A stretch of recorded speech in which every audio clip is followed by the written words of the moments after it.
Հայաստանի ու Ադրբեջանի խորհրդարանների խոսնակները պայմանավորվել են հանրություններին մերձեցնելու քայլեր ձեռնարկել։ Ադրբեջանցի պաշտոնակցի հետ հանդիպումից հետո Ալեն Սիմոնյանն է հայտարարում քննարկումը գնահատելով դրական ու ջերմ։ Հանդիպման ամենակարևոր բաներից մեկը այն էր, որ ես կոնկրետ տեսա, որ խաղաղությունը ոչ միայն մեր սրտում է, ոչ միայն մեր ընկալման մեջ է, այլ ադրբեջանական կողմի մեջ է։ Ադրբեջանական կողմը Ալեն Սիմոնյանին հավատացրել է Միջանցք բառի մեջ ոչ մի վատ բան չկա։ Ասել են նույն նարատիվը, որը նախկինում, որ Միջանցք բառի մեջ ոչ մի վատ բան չկա, իրանք կուզենան, որ Ադրբեջանի միջով Միջանցք անցնի տնտեսական,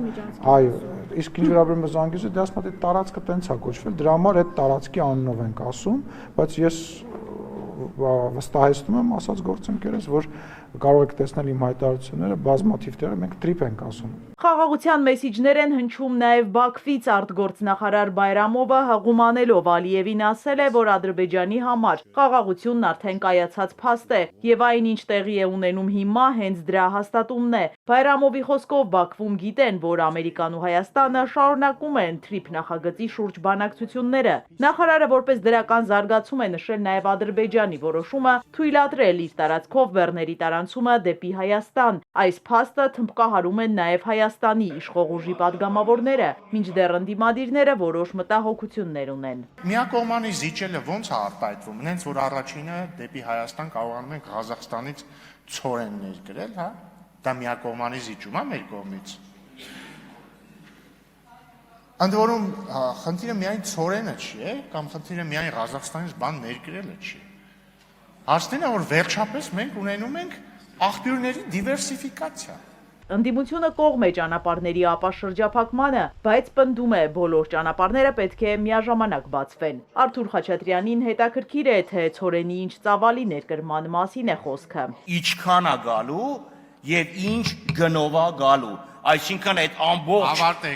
հազարավոր տոննաների մեջ կարող է անկարծես մի բուր մեկը լցնի գրպանը գա, ասի դե տես։ Ավարտեք։ Ցորենը Ղազախստանից ավելի էժան է գալու, քան օրինակ կգար Ուկրաինայից։ Ռուբեն Ռուբինյանն է այսպես արձագանքում Գեգամ Մանուկյանին, որի խոսքով դիվերսիֆիկացման միջոցով կարելի էր նաև այլ երկրներից ներկրել ցորեն, որը դարձյալ Վրաստանի տարածքով կմտներ Հայաստան։ Առաջի պահի տպավորություն էր, որ բանա երկաթգծով գալու է, օրինակ մտնի Իջևան, չէ, գալու է, հասնելու է այլ Վրաստան, Վրաստանով մտնելու է։ Էջևանի երկաթգիծը քանդած է։ Գեգամ Մանուկյանին բացատրեք, որ գոյություն չունեցող այս բան երկաթգիծով ահնար է բան ներկրել։ Մեղրի երկաթգիծն էլ քանդած է սա։ Ձեր իշխանության օրոք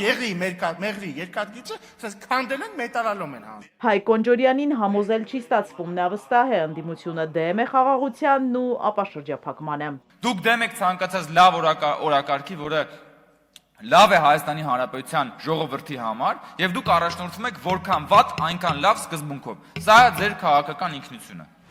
Խորհրդարանի միջանցքում ահազանգ է հնչեցնում Մարտուն Գրիգորյանը, падգամավորի խոսքով Գյումրիում դեռ ամեն ինչ նոր է սկսվում։ Իշխանությունը երկրորդ քաղաքում ցանկանում է փառաքար երկու անել։ Երեք ամբողջ օրը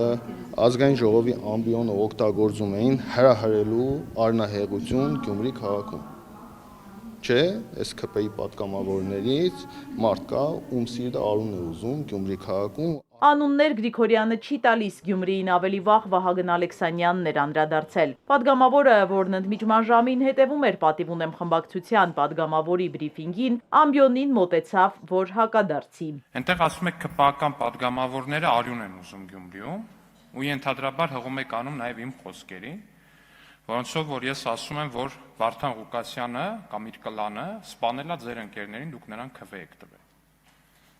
Ասում եմ, բայց դա չի նշանակում, որ ես արյուն եմ ուզում։ Հակառակը, դա նշանակում է, որ ես արյուն չեմ ուզում։ Մարտուն Գրիգորյանն ասում է, Գյումրիում ոչ ոքի հետ խնդիր չունի, բայց հետագայում ինչ էլ որ լինի, քաղաքականության հետ է կապվելու։ Իմ ընտանիքի հետ յուրաքանչյուր դեպք, փորձանք, փորձություն, գիտեցեք, քաղաքական է այդ ամեն ինչը։ Պատգամավորի խոսքով Գյումրի ընտրությունից հետո իր քայլը ոմանք չեն մարսել մինչև հիմա։ Իզաբելլա Հովանիսյան, Սիմիկ Մայիլյան, Էպիկենտրոն։